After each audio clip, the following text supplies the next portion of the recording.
ಉಡುಗೊರೆ ಹಾರ ತುರಾಯಿಗಳನ್ನ ತರುವುದು ಬೇಡ. ಹಾಗೊಂದು ವೇಳೆ ಕೊಡಲೇಬೇಕೆಂಬ ಮನಸ್ಸಿದ್ದರೆ ಪುಸ್ತಕಗಳನ್ನ ನೀಡಿ, ಅದನ್ನ ಗ್ರಂಥಾಲಯಕ್ಕೆ ಒಪ್ಪಿಸುತ್ತೇನೆ ಎಂದು ಅತ್ಯಂತ ವಿನಯಪೂರ್ವಕವಾಗಿ ಜನರಲ್ಲಿ ಮನವಿ.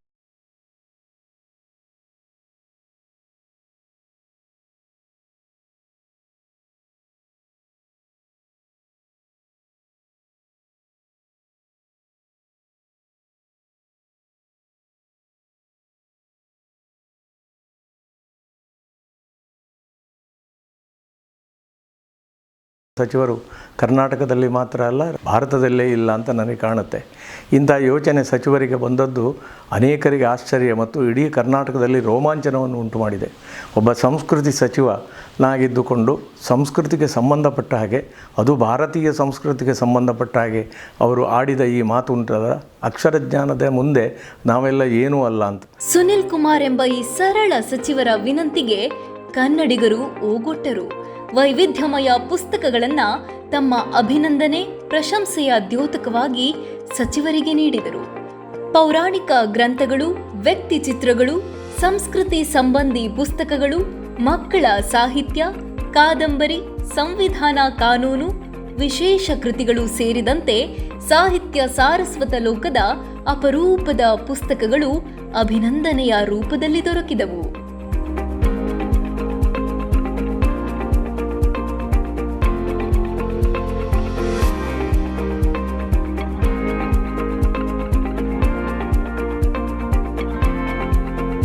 ಸಚಿವರ ಕನ್ನಡ ಪ್ರೀತಿ, ಪುಸ್ತಕಗಳ ಕಾಳಜಿಗೆ ಉಡುಗೊರೆಯಾಗಿ ಇದೀಗ 3,000ಕ್ಕೂ ಅಧಿಕ ಪುಸ್ತಕಗಳು ಕಾರ್ಕಳ ಕಚೇರಿಯನ್ನ ಸೇರಿವೆ.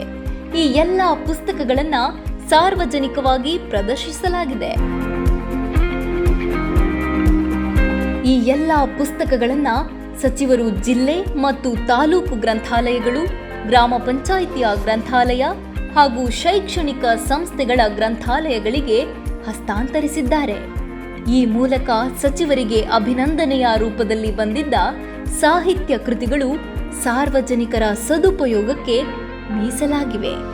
ಇಂತಹ ನಿರ್ಧಾರ ಕೈಗೊಳ್ಳುವ ಮೂಲಕ ತಾವೊಬ್ಬ ದೂರದೃಷ್ಟಿಯ ಜನಸ್ನೇಹಿ ನಾಯಕನೆಂದು ಮತ್ತೊಮ್ಮೆ ಸಾಬೀತುಪಡಿಸಿದ್ದಾರೆ.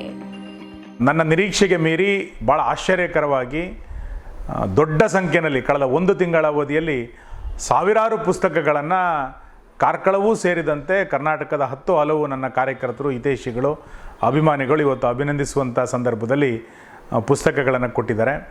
ನಮ್ಮ ಅಂದಾಜಿನ ಪ್ರಕಾರ ಸುಮಾರು 3,000ಕ್ಕೂ ಹೆಚ್ಚು ಪುಸ್ತಕಗಳು ಇವತ್ತು ನಮ್ಮ ಕಚೇರಿಯಲ್ಲಿ ಬಂದಿರುವಂಥದ್ದು ನಮಗೆ ಇಲ್ಲಿ ಸಿಕ್ಕಿದೆ. ಇದೆಲ್ಲದಕ್ಕೂ ಪೂರಕವಾಗಿ ಮಹತ್ತರ ಬೆಳವಣಿಗೆಯೊಂದು ಘಟಿಸಿದೆ. ಅದೇ ರಾಜ್ಯ ಸರ್ಕಾರದ ನಿರ್ಧಾರ. ಸಚಿವ ವಿ ಸುನಿಲ್ ಕುಮಾರ್ ರವರ ವಿನೂತನ ನಿರ್ಧಾರ ಮುಖ್ಯಮಂತ್ರಿ ಬಸವರಾಜ ಬೊಮ್ಮಾಯಿಯವರ ಮನಗೆದ್ದಿದೆ.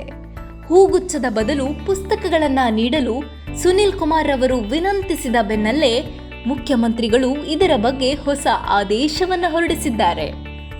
ಸರಕಾರಿ ಕಾರ್ಯಕ್ರಮಗಳಲ್ಲಿ ಹೂಗುಚ್ಛ, ಹಾರ, ಸ್ಮರಣಿಕೆಗಳ ಬದಲಾಗಿ ಕನ್ನಡ ಪುಸ್ತಕಗಳನ್ನ ನೀಡಬಹುದೆಂದು ತಿಳಿಸಲಾಗಿದೆ.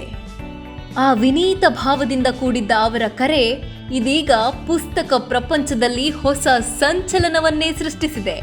ಸರಕಾರದ ಮಟ್ಟದಲ್ಲಿ ಒಂದು ಮನ್ವಂತರಕ್ಕೆ ನಾಂದಿ ಹಾಡಿದೆ. ಬಡವಾಗಿದ್ದ ಪುಸ್ತಕೋದ್ಯಮಕ್ಕೆ ಚೇತನವನ್ನ ತುಂಬಿದೆ. ಶ್ರೀಯುತ ಸುನಿಲ್ ಕುಮಾರ್ ರಂತಹ ದಕ್ಷ ಸಚಿವರ ಆಶಯಗಳು ಹೊಸ ಅದ್ಭುತಗಳನ್ನ ಸೃಷ್ಟಿಸುವಂತಾಗಲಿ. ಆ ಮೂಲಕ ಕರ್ನಾಟಕಕ್ಕೆ ಹೊಸ ಚೈತನ್ಯ ಬರುವಂತಾಗಲಿ.